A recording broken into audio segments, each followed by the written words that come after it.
this 360-degree image. Yeah, so though the articulate is not so sophisticated to take up 360-degree view your images and do a workaround. However, still there's a scope of working around it a bit. How? Let's see that. So if you go to insert, then you would have an option called 360-degree image. Yeah, so here basically that 360-degree image can be rotated, which will give an interactivity to the learner. The image, there is no library like you have a content library for character, photos, illustration, icons, videos. However, there is no like content library inbuilt in Articulate for 360-degree image.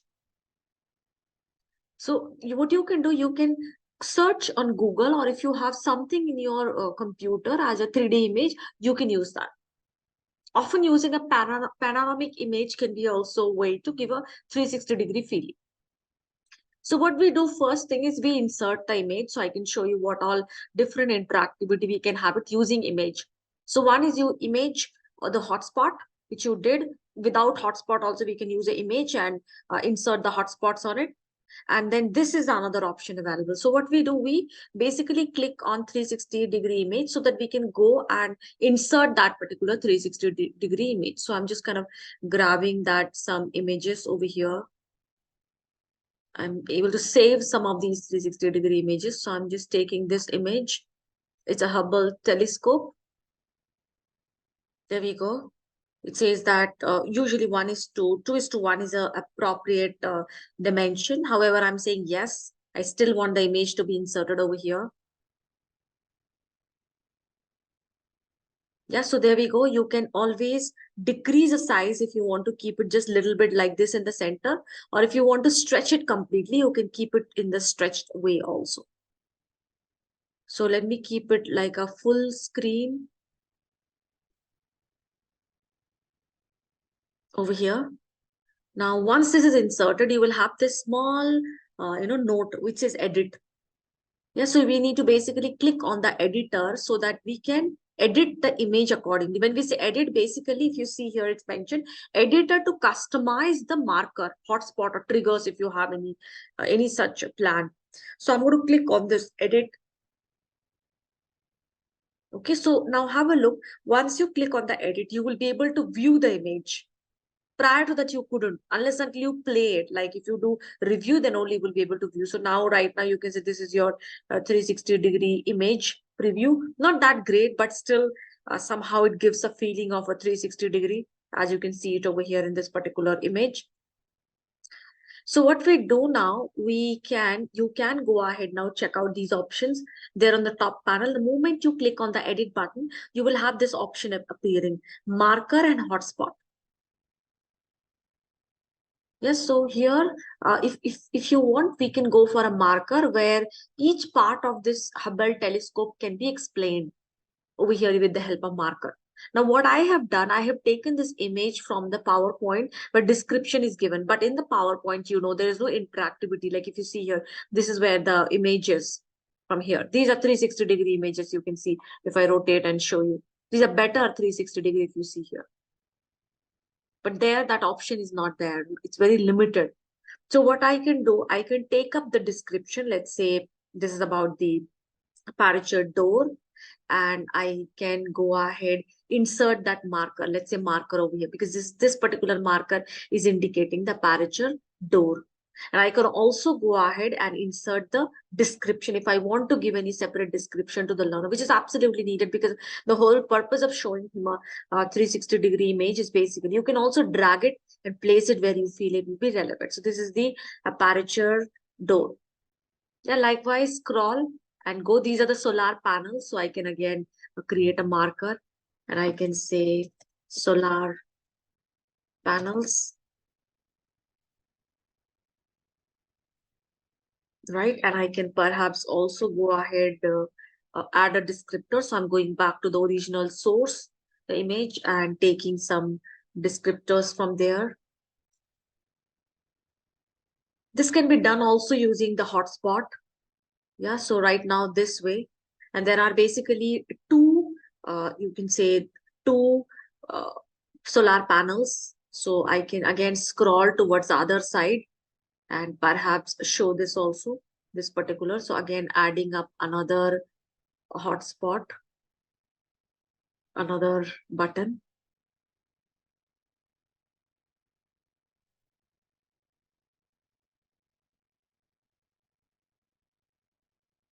marker, adding a marker. It's not taking the marker. There we go, marker. Let's need to delete it. Marker and title text is here. And then Solar. I know. Yeah, likewise, I can also give a marker for those other parts, whatever parts we are familiar with. So there is an antenna, communication antenna over here. So I can set and insert a marker for that also. So I'm just taking the content from here and again insert a marker, communication antenna, and the description. Because the purpose of the markers are basically to give the learner idea about what it is. Marker can be moved also here a bit. There we go. We have set markers. So you have two options. One is a free navigation. Second is a guided tool. If it's guided tool, whatever number of markers are there, that will be showing one by one, like a flip. One shows, second shows, third. However, the learner will have an ability to also, scroll so that the image will be viewed. How you see it now as a 360, that option will be there in place. Yeah, so we go for a free navigation. Yeah, once this is done, don't forget to save and close. There's a separate save and close button over here, if you see here. Just so I'm going to click on save and close. This will save and close on that particular slide only. Yeah, this is done. We go click on this. Let's go for a preview of this particular slide.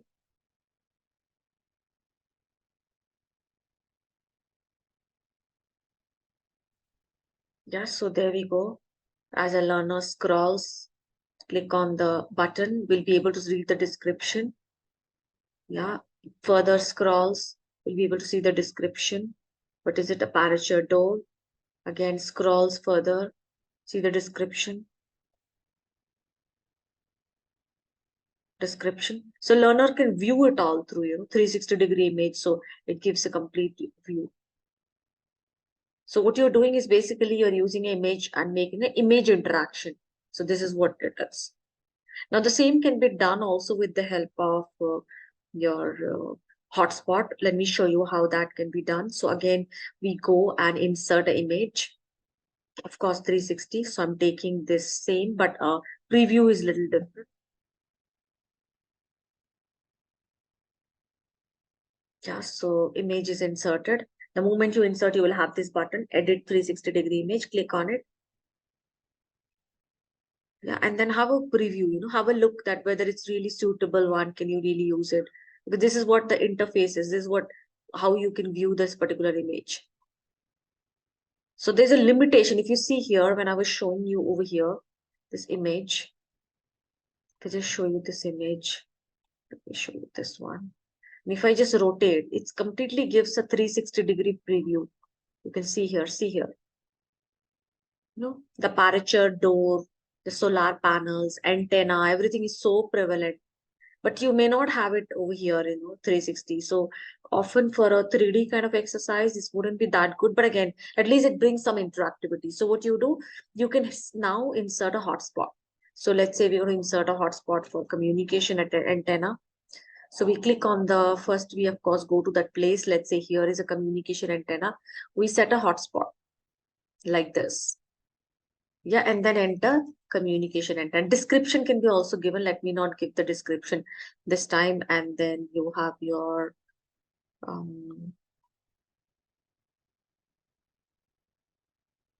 aperture door. So there we go. Where do we have the aperture door? This side, basically this is the door. This is the one. So we set a hotspot. You can set it this manner and enter it over here. And then we also have a hotspot for communication antenna is done. The solar panel. Now you can see the solar panel. If you see very careful in this particular image is appearing over here. This is your solar panel, which is not so clearly evident because of the type of image which you have selected, right? So I'm going to just leave it for the solar panel for this particular one. And let's save it. Don't forget, save and close. And now we preview it. Let me clear the notation. So preview this slide. Yeah. Now you rotate. Yeah. You identify the place. You need to identify the hotspot. See here. Hotspot. The moment you click on it, you found it. One of two visited because you found one. Then you have to find one more. There we go. Aperture door. Yeah. So this is where you can kind of set it. It's a simple, like it's not like prompting you to go for a quiz as such, but you are setting it. But again, you can always set a separate trigger for it. But this is like a simple interactivity. Rather, we have better options for our quizzes. Like you can see, there are so many options available for graded quizzing. So this could be just like a simple interactivity for the learner to discover something. So there are this form also survey questions. I mean, there are so much for the our quizzing. But for interactivity, this definitely works as you just saw it over here. Yeah, so you should grab, I would recommend you to do this exercise. Maybe you can do it and maybe show me in your next session. Would that be fine? Right. So don't forget a couple of things. One is you do it for this, which is your marker. Second, you do it for a hotspot also, so that you have a hands-on into this particular thing. It's like ways to create interactivity. Yeah. Now let me show you another aspect which we will discuss now. So what we will try to do now, we will use photo, character, caption. We will use a timeline. We'll set the timing and also order of the object. We'll also use a text or speech. We'll create a scenario-based conversation. Also use flip cards. Okay, and animation, all of it. Character and photo absolutely is going to play an important role for us. So how we do it, I'm taking like a kind of an, new slide and couple of plain slides over here. To create the scene, you can visualize because most of the time as a e-learning developer, your objective is to create these multiple scenes which are there in place, which will help you to bring a better interactivity with the learner. So I am going to close this and perhaps take a little bit of content. Yeah, which I've just kind of created a small scenario over here. We will be taking a help of that. So first, what I want is basically a kind of an office meeting taking place between the two characters. Like not like a meeting, they're having just a conversation. So I'm going to get an image. So one of the way is to get the images. Of course, you go and say, let's say office meeting room. You can grab an image which could be suitable. Let's say this is an image I'm taking. To have a better quality of the image, I'm going to the source because often source will have a better image than just like from here. So I copy that image. You can save it and insert also. That could be an alternative option. So I just copied it and pasted it, and it looks like fitting it pretty much within the size of our screen, which is a good thing. Then I'm going to insert to character. This is where you need to be careful often whenever you try to insert. I mean, not always, but often there will be a stuck kind of a situation where your articulate may hang. So I'm going to take Laura and choose the pose of Laura as if Laura is talking to another person. But again, these are the options, poses which are available. So I need to choose within this particular pose. I want her to speak to the other person face to face. I'm kind of choosing where she has turned to the other side and say insert. So Laura will be here and Laura may have a conversation with another character. So again, I go to the insert character and choose, let's say, Brandon, and choose a pose for the Brandon. He will be turning to this side and speaking to Laura. So they're basically having some kind of a conversation between them. So you can see we're talking about using the photo, we did it, using the character. Now we will add up the conversation, the caption story. So usually when you look at the storyboard, which is created by your instructional designer, you will have the script or voiceover content, whatever you require it on the slide. So you can take it from there, the whole script which is there, and accordingly insert it on the slide. However, if you're not having a storyboard, you're doing it on your own, you may create and visualize a scenario, make a plan beforehand. Okay, what's going to happen in this particular scene?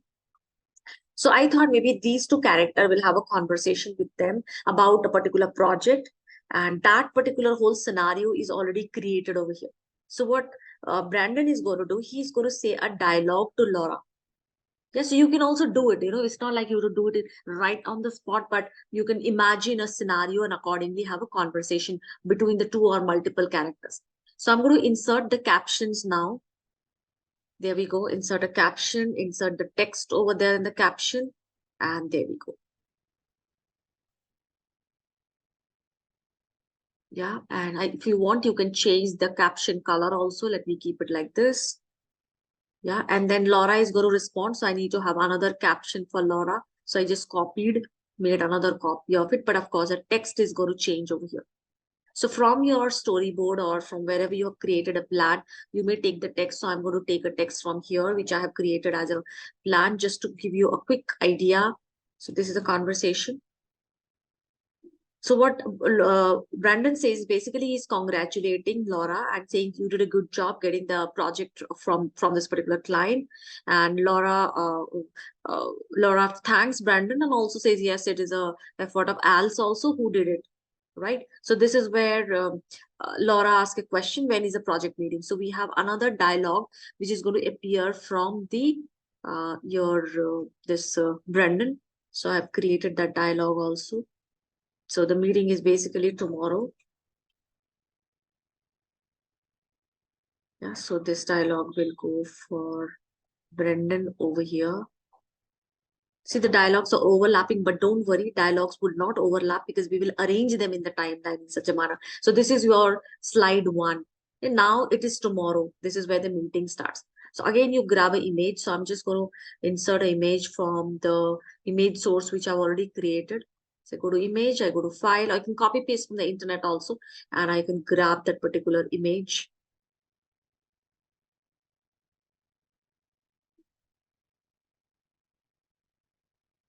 Just let's say this is an image pretty much fitting within that preview, same image size as this is one. And we get another character. This is where the meeting is taking place. As Brandon already indicated, the meeting is tomorrow and Al will be meeting the entire team. So we have Al now. So we insert another character. All these are photographic character which we are taking. See here. Yeah, so I'm going to take Al now, insert it. You can see here this image. Al is need to be like a full size. Now it's like kind of coming outside the preview of this whole screen. So what we're going to be doing is we go to format and we crop it. We crop it in such a manner, like I said yesterday, place the particular image on a particular thing. It could be the here, which we cannot in the scene, but here. We can change the pose of the character now if we wanted a different pose. So pose as such that Al is speaking. So I can put it like this if I wanted, or some other kind of pose which you feel will be relevant. Yeah, Al can be happy, Al can be explaining or using this. Let me insert this one. Okay, or maybe something else.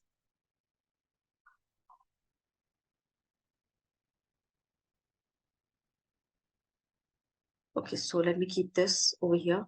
Yeah, and then again go to insert and get some captions. So what we want basically this time Al to speak up a bit about this new project because this is what the main expectation is. So you can also insert a, let's say a text and show here next day, let's say during the team meeting. This can be increased in size if you want or decrease in size. The text color can be changed accordingly. If you want it from here, you go to your home and change the text color. Let's say if you want a little different color. So that is pretty much possible. We keep this color at this moment, change the dialogue caption basically to this color, gray color. And again, since I created the dialogue, I'm grabbing it from here. He is giving the meeting briefing now and paste it over here. Yeah. Once this is done, then let's assume that here one of the employee is asking a question about the project features or something. So here I can insert another dialogue because this is where we want the conversation to take place. For you, the dialogues can come directly from your plan or from the storyboard. There we go. Ensure that the size of the script is even all throughout. Yes, it shouldn't happen. One is big, another one small. It's recommended to be of even size. That is what is always good. So I can set a particular size over here. It's a little I mean, disproportionate, but you need to take care of that, right? So there we go. This is a scene. Now there's a question if you see. So this is a project briefing and there's a question. Could you highlight the key features to be included in this particular project? Because he spoke about the project, which is a software application employee information management system, AIMS. So here what we could do, again, we insert another slide. We take the same image, let's say this one, take the same character, insert it over here. There we go, done. Now what we do, we change the pose because here I'll need to answer. So what I do, select the particular character, go to design and change the pose. Pose can be anything, speaking or maybe he's writing. So I'm trying to find an image where he can write something on the whiteboard.